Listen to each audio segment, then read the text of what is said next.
যে কোনো মিডিয়া যে কারো বিরুদ্ধে যাচাই বাছাই ছাড়া মিথ্যা প্রপাগান্ডা ছড়িয়ে ব্যক্তিগত, পারিবারিক ও সামাজিক মর্যাদা মারাত্মকভাবে ক্ষুণ্ণ করে। গণমাধ্যমের এই অপব্যবহার রোধে সরকারের কি ধরনের নীতিমালা বা অবস্থান গ্রহণ করা উচিত বলে আপনি মনে করেন? প্রথমত, আমাদের নিউজ এজেন্সি যেগুলো আছে সেগুলোতে আসলে মোরাল দিকটাকে খুব গুরুত্বের সাথে যেন চর্চা করা হয়, সে বিষয়টি আমাদের কাঠামোতে নিয়ে আসা দরকার। দুর্ভাগ্যজনক বাস্তবতা হলো আমাদের কাঠামোতে উল্টোটা আছে, বরং ইসলাম বিদ্বেষ বা ইসলাম থেকে গা ঝাড়া ভাব নিয়ে আসা এই প্রচেষ্টাটা বরং আমাদের সমাজে সবচেয়ে বেশি দেখা যায়। এটা খুবই দুর্ভাগ্যজনক বাস্তবতা। তো সেই জন্য এই জায়গা থেকে আমাদের সর্বোচ্চ চেষ্টা করতে হবে যে আমাদের মূল কাঠামোতে যেন যে যেখানে আছেন দায়িত্ব পালন করেন, তিনি মিডিয়া কর্মী হোক অন্য কোথাও হোক, সেখানে তার মোরাল দিকটা যেন নিশ্চিত করা হয়, আল্লাহর ভয় যেন থাকে এবং তার নীতি নৈতিকতার বিষয়টা যেন তার ভিতরে প্রবেশ করানো যায়। এর পাশাপাশি আপনার সোশ্যাল মিডিয়াতে অন্যান্য জায়গাতেও ব্যাপকভাবে এই যে অপতথ্য ছড়ানোর ভয়াবহতা কোরআন হাদিসের দৃষ্টিতে সেটার ব্যাপকভাবে প্রচার প্রসার হওয়া দরকার। পাশাপাশি এই সমস্ত অপতথ্য এগুলো যাতে না ছড়ায় বা ছড়ালে সেটা যেন ফ্যাক্ট চেক করা যায়, এ বিষয়ে নানাভাবে প্রশিক্ষণ, অ্যাওয়ারনেস এগুলো তৈরি করতে হবে এবং এর জন্য শাস্তির বিধানও, আমি জানি না প্রচলিত আইনে কোনো শাস্তির বিধান আছে কিনা, যদি না থেকে থাকে তাহলে সেক্ষেত্রে সুস্পষ্টভাবে এ ধরনের অপরাধ করার ফলে শাস্তির বিধানও আসলে থাকা উচিত। কারণ আপনি মিডিয়া কর্মী হন বা যেই হন না কেন, আপনি কারোর চরিত্রে হনন করবেন, ধারণা প্রসূত একজনের বিরুদ্ধে আপনি অপতথ্য ছড়াবেন, তার জন্য আপনার কোনো শাস্তি হবে না, এটা তো অবশ্যই জুলুম। অতএব এই বিষয়টাকে মাথায় রেখে প্রয়োজনীয় শাস্তির আইনও করা যেতে পারে। রাজনীতিবিদদের সমালোচনা কি গীবত হিসাবে গণ্য হবে?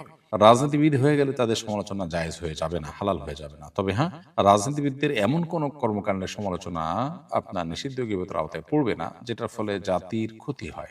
জাতির যে ক্ষতি আছে তার অবস্থানগত কারণে, তার আচরণগত কারণে সেটা সমালোচনা করা যাবে। ব্যক্তি হিসাবে তার সমালোচনা যদি আপনি করেন, যেটা আসলে কোনো জাতীয় বিষয় না বা যেটার সাথে তার রাজনীতিবিদের কোনো সম্পর্ক নাই, মানুষ হিসাবে মানুষের ভালো মন্দ থাকে, সেটা সমালোচনা করেন, সেটা অবশ্যই অন্য দশটা গীবতের মতো গীবত হবে এবং নিষিদ্ধ হবে। প্রকাশ্যে সে কোনো অপরাধ করেছে, এমন কিছু করেছে যেখানে সামাজিক বা জাতীয় স্বার্থ জড়িত আছে, তখন সেটার সমালোচনা করা, সেটার সে দোষের কথা বলা, সে ত্রুটির কথা বলা, এটা সন্দেহভাবে জায়েজ রয়েছে। ছেলে ও মেয়ে গোপনে বিয়ে করেছে, বিয়ের সময় সেখানে তারা ব্যতীত দুজন উপস্থিত ছিল। তাদের মধ্যে একজন বধির, যিনি তাদের কথাবার্তা কিছুই শুনেননি। স্বামী নিজেই বিয়ের খুতবা দেন এবং স্ত্রীর পক্ষ থেকে ইজাব হিসেবে বলা হয়, আমি আপনার সাথে থাকতে চাই। এই বিয়ে কি সহি হয়েছে? মৌলিকভাবে কথা হলো যে বিয়ে আসলে গোপনে করার বিষয় না, বিয়ে প্রকাশ্যে হওয়া উচিত। এবং নবী সাল্লাল্লাহু আলাইহি ওয়াসাল্লামের কোন কোন হাদিস রয়েছে এই মর্মে, যেমন আলিনু হাদান নিকাহ, তোমরা বিয়েকে ঘোষণা করো, ফাইন্নাহু নিকাহ লাইসা বিসিফা, কারণ এটা বিয়ে, এটা কোনো ব্যভিচার নয়, অতএব এটা প্রকাশ্যে করো, বলে কয়ে করো, জানিয়ে শুনিয়ে করো। অতএব গোপনে করা এটা বিবাহের যে সুন্নাহ সেটা নয়।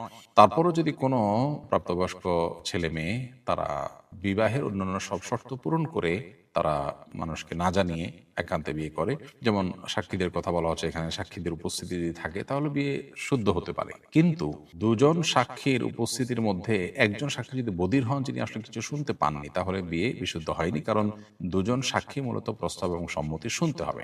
প্রস্তাব এবং সম্মতি এইটা শোনা জরুরি, এবং এটা যেহেতু একজন শুনতেই পাননি বিধায় এই বিয়ে বিশুদ্ধ হয়। আর্মিতে যোগদানের ক্ষেত্রে 3 বছরের ট্রেনিং করতে হয়। এই ট্রেনিং এ ক্লিন শেভ থাকা বাধ্যতামূলক। প্রতিদিন দাড়ি শেভ না করলে শাস্তি দেওয়া হয়। পরবর্তীতে ট্রেনিং শেষে অফিসার পদে যোগদান করার পর ঊর্ধ্বতন কর্মকর্তার অনুমতি সাপেক্ষে দাড়ি রাখা যায়।